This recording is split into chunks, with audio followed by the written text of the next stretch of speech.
CFF presents 1% Better, a podcast about CrossFit, nutrition, coaching, mindset, and community.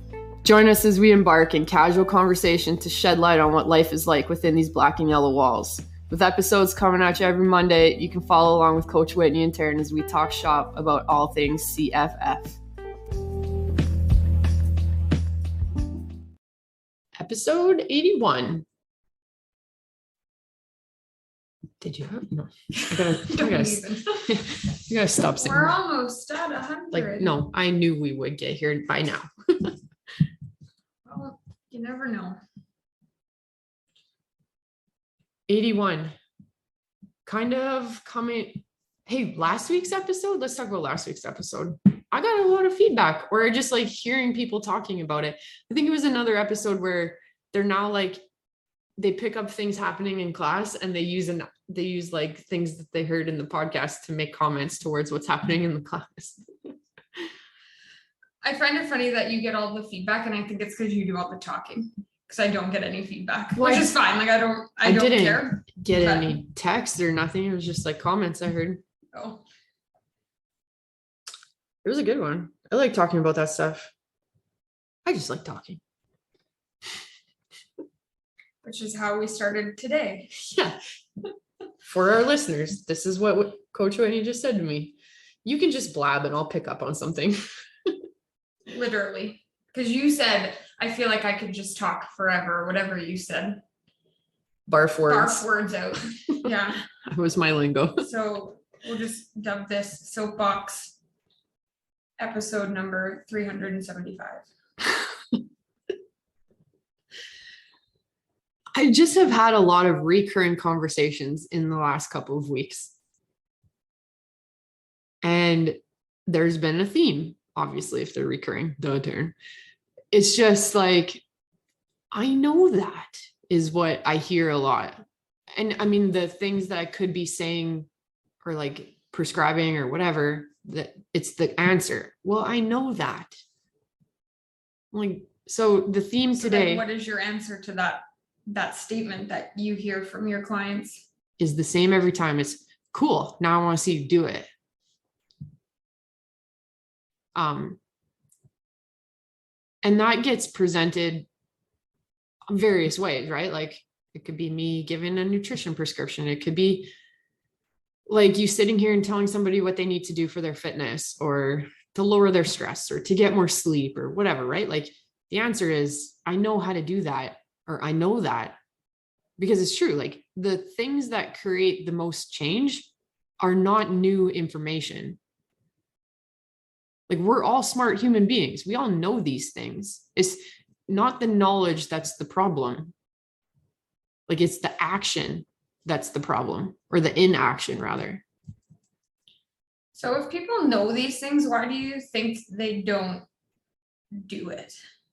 Like if people have the answers to their problems or think they have the answers to their problems, why don't you think they do it? Twofold. As she climbs up on the soapbox.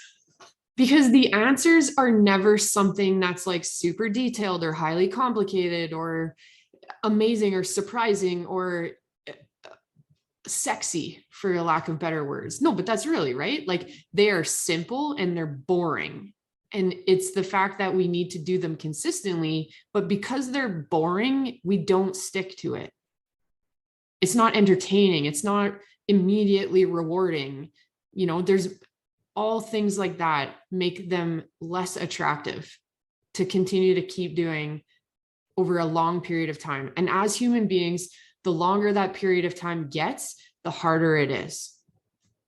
We always want to be chasing the new fancy thing or the new this, the exciting that, like squirrel over there, squirrel over here. But like really, when you center yourself back and focus on these super boring things, these are the things that actually create the most change in whatever it is that you're doing. And I think because of our society being like instant gratification society nowadays, it's like you don't get that from doing the things that you actually need to do. No. Hence why we have TikTok to make us do. I feel like all of our episodes lately can all just interrelate. I've deleted it. TikTok? to get myself out of the hole for a few days. Yeah, you'll have it back on your phone by the end of the week. No, next week, maybe. How many times have you deleted TikTok? Many. Then somebody sends me a video and then I have to re-download it. No, you don't. No, I do it. I know, but like it pops up and I'm like, oh, I should re-download it. It's like, it's just, Oh my gosh. then I get caught in this stupid cycle. So then I You don't delete it need again. TikTok. I know. Trust me. See, I know that. Do you need a coach to keep you from putting TikTok on your phone? I might need a check mark on my habit tracker. Did not look at TikTok today. Oh boy. Okay, and what was your other reason why? You said you had 2 reasons. Well, I kind of blended it in there. Oh, okay. But I guess the other part is just like, it's also tougher to be accountable to yourself because you're the only one that you can disappoint. You're the only one that you can experience the positive feeling or emotions surrounding that. Like it's you and only you, and there's no one, like you have no one to report to, no one to be responsible to other than yourself. And to not have that middleman in between makes it easier to stop. Or make different choices, like nobody's gonna know if I don't have vegetables with my supper tonight, that sort of thing. Yeah, exactly. Yeah. Do you, like when people come and say like, I know what I need to do, like what, and I know I feel like I just kind of asked this question, but it's like, what keeps them from doing it? Like, I just feel like there's something else that just keeps people from doing it, aside from like the fact that it's boring, the fact that it's so simple and it's not something fancy and it's not a quick fix. I just feel like there's something else stopping people. I think some people are afraid of failure, to be honest, that like they've already envisioned worst case scenario before they've even started and given themselves a chance. And I think that's valuable where a coach can help you work through those feelings too, because when you do experience setbacks, the coach is there to like reframe it and reorientate you so that you can learn from those experiences and actually make them positive experiences. When you're just there on yourself, you've got nothing but the story that you're telling yourself, right? And then you've also only got the language that you're speaking to yourself. I had this conversation with somebody yesterday that like, you have these like, I can't do that. I'm fat. I'm this. My husband doesn't think I'm attractive. You know what I mean? You only have you speaking to you, and there's no one there to argue those points. Mm-hmm. So really, you're just bullying yourself into this. And I mean, that's like when you have that type of mindset and that type of language, that's hard to get out of that or to even want to try to work against it. So again, another spot where like it's valuable to have that coach with you, to be the person who like argues against all of that stuff, or can like change the language and the verbiage so it's now a positive rather than and I'll kind of take that further. I actually had this conversation with someone about myself that like in the last 2 years, like through COVID and the business being locked down, like my personal like health took a shit kicking, right? Like I talk about it often, 135 bottles of wine in the garage, empty bottles in 3 months that we were locked down. Like that is awful. And, I frame it like that, like this sucks, this, whatever, like I'm not as fit as I was and da, da, da, da, da. And this person was like, but look at everything that came out of that time and like, look at the language you're speaking to yourself with, that like, it's okay to have gone through that, but like, let's take the lessons from that and move forward that way. And I mean, it's not like a snap your fingers and you feel good about it right away, but definitely is a different way to look at it. Just having that coach to like reframe it, not everything is a bad thing. We're just like that as human beings. Mm-hmm. Do you think, like, what role does consistency play a factor into I know that, and like, I'm doing it, but there has to be some kind of consistency to see the benefits of. That's the make or break. Yeah. Twofold. The execution is the first make or break, and the consistency of that execution is the second make or break, right? Like actually getting started and doing it versus continuing to do it. So those are like two barriers you need to hop over. Can you elaborate on that? Like, yeah. So, I mean, like you take some of the conversations in the last couple of weeks is like, I had a person who, didn't like to eat. So they were a shift worker, would come home from a night shift and like, you're tired from working. It's been a long, I was going to say day, but night, I guess. And the first thing they would do is like, I don't feel like eating, so I'm just going to crawl into bed. And knowing that they need to eat that meal or have something at that point because they haven't eaten for a really long time being at work, or vice versa, the same person would wake up in the morning and not want to eat breakfast. So like breakfast wasn't their thing. And it's like, I know I need to do this, but I'm just not doing it.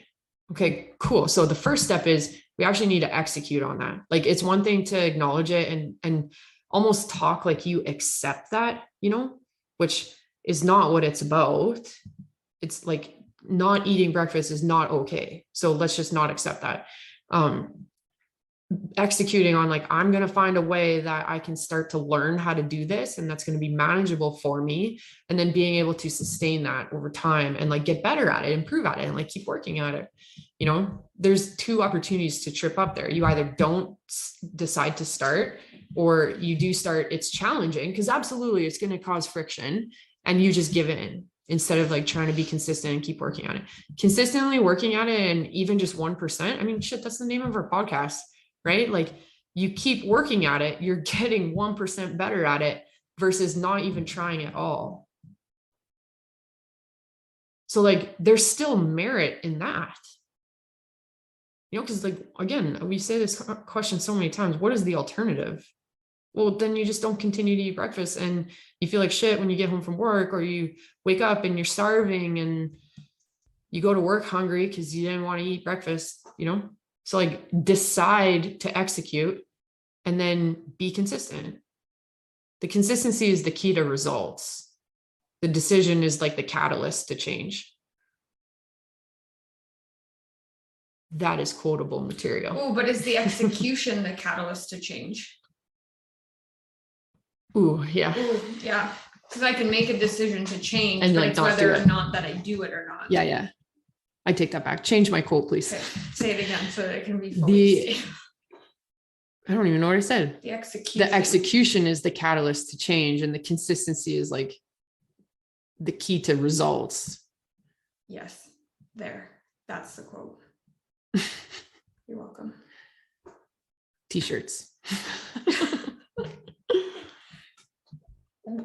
I'm assuming there's other conversations that come up when people make this, I know that statement. I almost like, I sit here and I hear that and I'm like, all right, let's go. Like, let's go.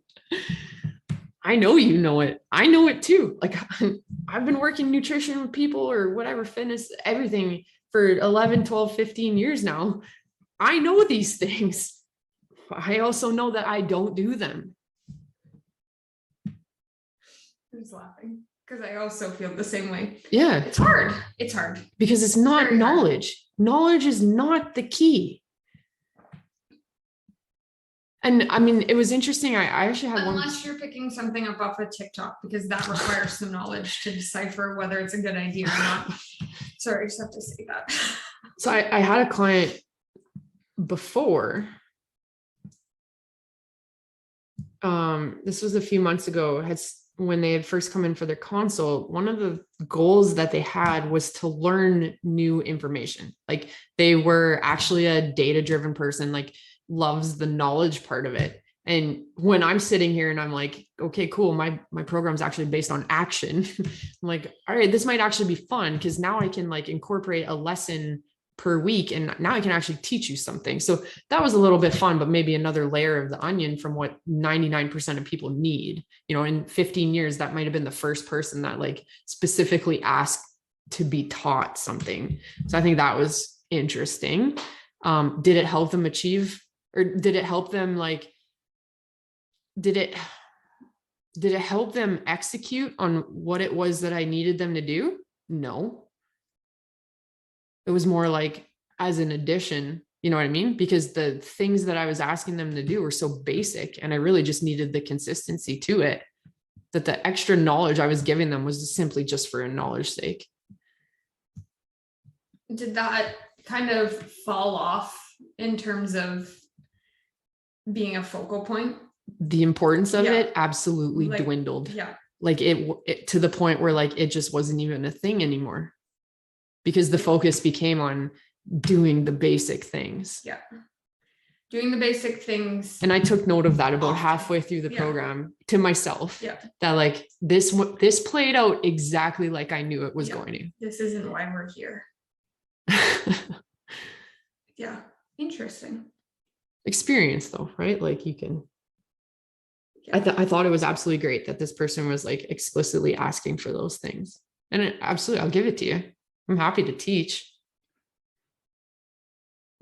But that's not going to make you be successful with your goals, I promise. Yeah.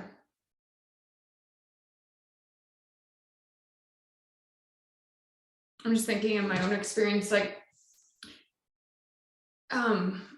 my coach who does my like fitness programming, he's like, maybe one of the takeaways is you learn something new for your clients. And I was like, no, like that's not why I'm here. I'm here for myself. And then midway through a workout, I was doing something new that I had never done before. And I was like, oh, cool. I'll use this for one of my clients. And I was like, here we are. This is like one of those, that added information, that learn something new thing, I think needs to just be like a bonus. Like, yeah, it's just like a reward almost, right? Yeah. Like, but it doesn't actually like, it's not the reason for your success. No, not in a situation like that. And that's why I always wonder, like, put yourself in the client's shoes for once when they're like brand new to the gym and just stepping in for their NSI. And you're like, all right, we're going to do this nutrition program. And this is what it looks like. And that person is probably sitting there expecting like, I'm going to bring out plastic containers and this is what I want you to, you're going to eat this much food and XYZ. And there's 20 different layers to what I need you to do. And you're like, no, actually, I just need you to put half a plate of vegetables and fist size of meat, you know, some starchy carbs. It's not sexy. No. It really isn't, but that's the beauty of it. It's like, it works if you do it. And we can argue like that's CrossFit. CrossFit's not sexy. It works. Yeah. Plain and simple. Wow, the intensity is kind of sexy. That's what drew me in. Sure. That is not what drew me in. What? Me dying doing thrusters and burpees over the bar and rowing or whatever it was that you watched from above that day? That's thrusters and rowing. Yeah. Yeah, there is nothing sexy about that. Sorry to burst your bubble.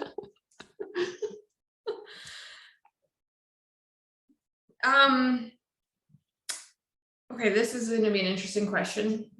And like, you can make it super generic.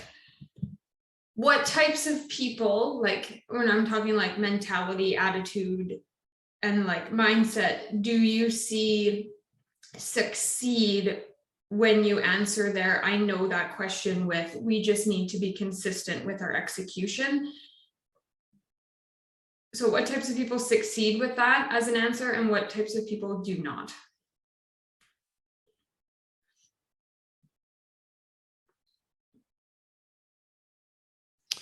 I think you have to answer this very politically correct.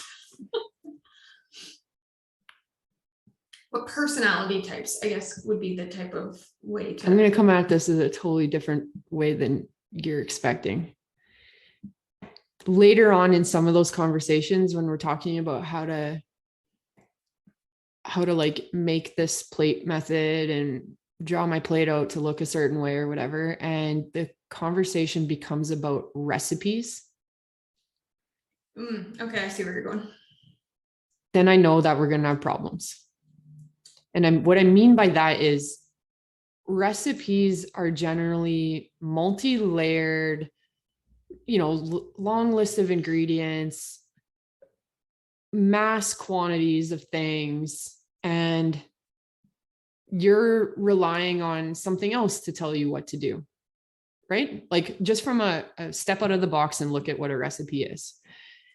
And we haven't even started day one, and you're already asking for a recipe list.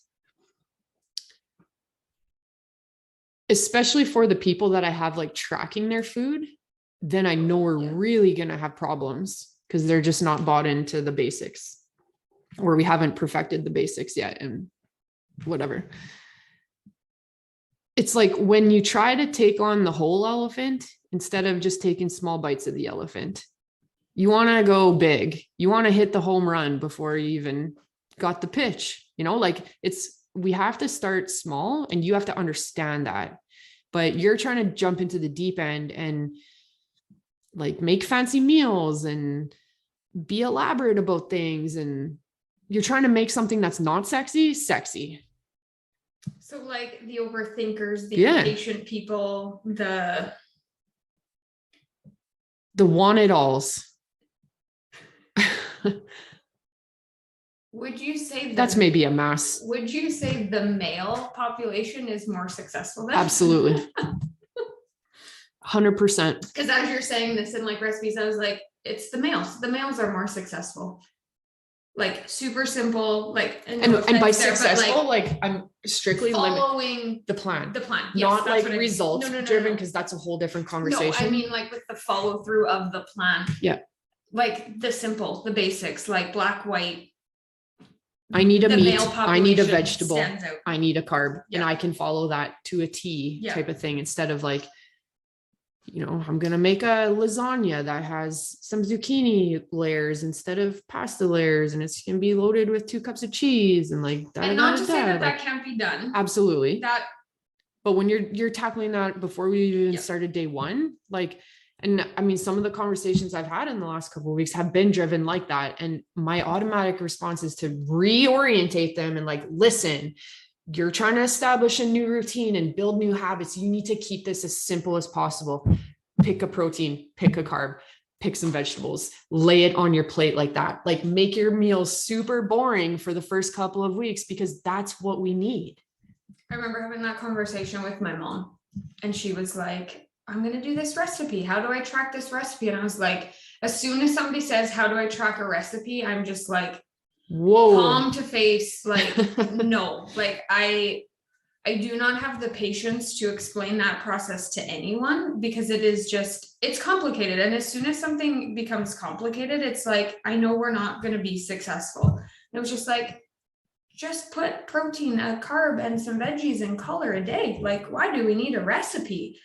And I just think like that has always been the norm. And I say that in quotations because our moms followed recipes. Like there was always a recipe for something, but to just go back to, or to find the basics is so difficult for people, which is odd, because following a recipe is difficult and requires a lot more brain power and ingredient finding and direction following, when you could literally make scrolling through half a page of ads to even get to the nowadays, before it used to be a little bit easier, flip through a magazine. But yeah, I just like simple, and again, simple is boring. And what thought did I have here? There is a time and place where a recipe is absolutely applicable, but I think that by the time that recipe comes around, you've already put in enough time into these basic things that like, you don't have to really think about how the recipe quantifies to match what it is you're trying to do, Mm-hmm.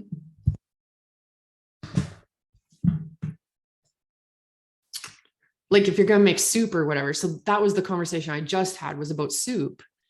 I mean, you don't overthink that one. Like put a pile of meat in it, put a pile of vegetables, and now you've conquered it. Like, don't overthink that one. Yeah. But if you're going to be elaborate about chocolate chip, protein, breakfast smoothie, cookie things. We've got bigger problems. Yeah. Watch now. No one's going to ask me how to record a recipe. Well, and then my answer is like, it is time consuming. Like, do you really want to go? Is it worth it to go through this process, to do this? That's another, okay, so maybe this is an episode in and of itself, but meal prepping, and especially again too, you're starting out and you just need a routine. Meal prepping is a skill. And I would say that meal prepping for longer periods of times is a skill that most people don't have. And it takes practice. And you and I have got it down to an art that we can do it in like an hour and a half, including shopping time. Like that's including shopping time. But when a basic person who's like just starting out on this, takes them an hour and a half to go shopping, then they have to put everything away, then they have to like think about each step of the process.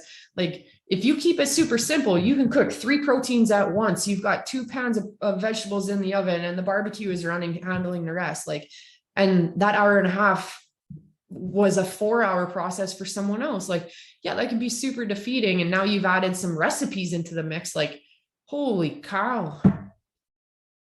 I cooked 4 different meals for 2 different people in an hour. Yeah. Yeah.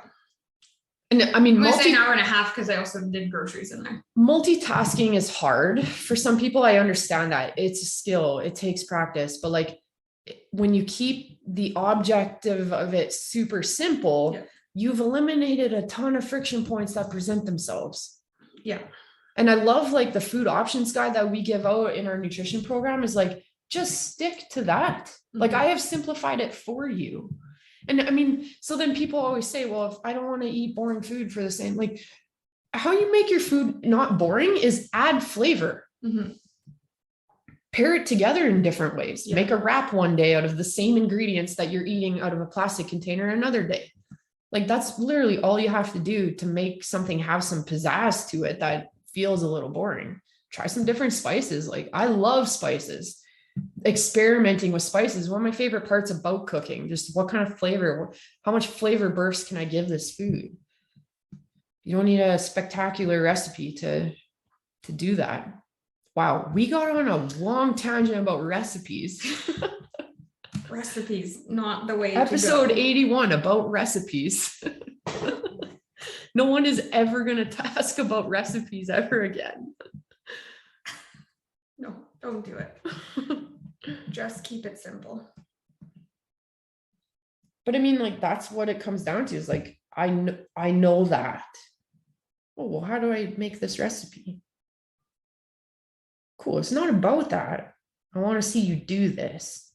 And it's like, I mean, you could put water in that same conversation when you're like, okay, we're going to drink 3 to 4 liters of water. Okay. Well, like, I already know that. Like, why am I doing this for you to tell me how to drink water? Like, literally not about that. I know you need to drink water, but like, you're not obviously doing it yourself. So you need someone to hold you accountable to do that until it becomes a permanent habit. I love that one. Water's probably the most obvious one. Like, you're going to coach me to tell me how much water I need to. Yeah, you're absolutely right. It does sound ridiculous. I'm with you on that. But you know what? By the end of this, I'm going to have you drinking 4 liters of water and you're only drinking 2 right now. And watch how amazing you're going to feel because I've helped you be consistent in doing that. That's where the value is. It's not what are the things I need to follow. It's not about that. Same with, I mean, I got it about daily movement the other day. Like you want me to go for a 10-minute walk? Yeah, I do. I really do. I don't mean to be facetious in what I'm saying. I absolutely don't. I understand my tone may come off like that.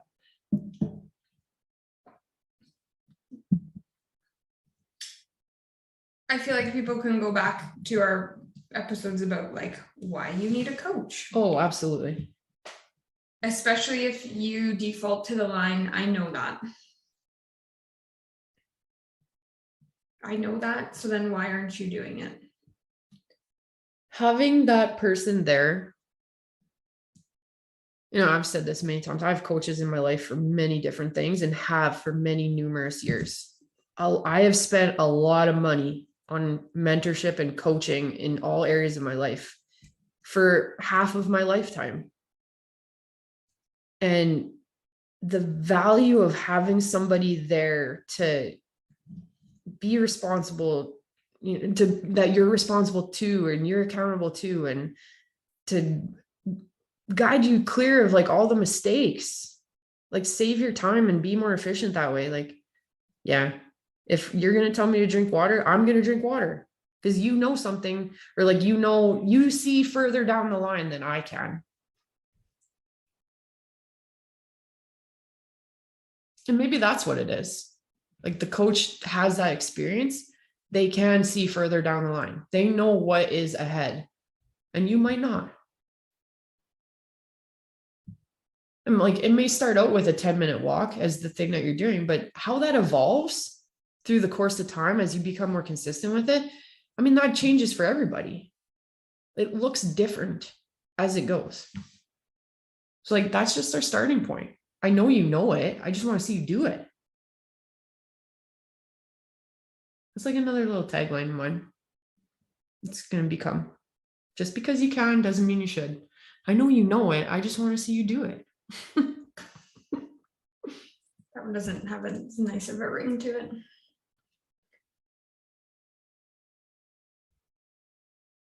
What kind of listener questions do you have? What are the things that you know you're not doing?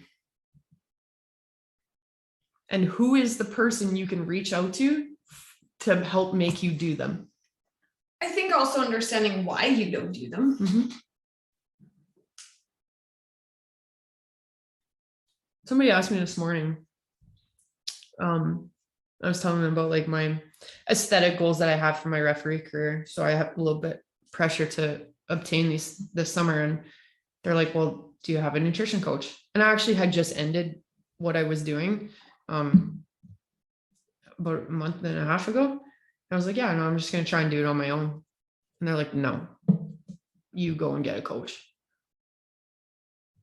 And I was like, no, I think I can do it. And they're like, no, like, save yourself time, go and get a coach. And I was like, okay.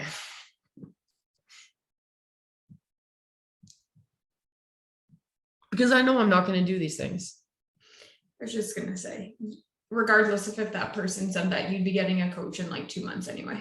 Yeah, but because you know, because right, that's already 2 months too late, right? Oh, for like sure, but thing. like, yeah, like it's like, I know I need to do these things, but I also know by now that I'm not going to do them unless somebody's telling me to do them.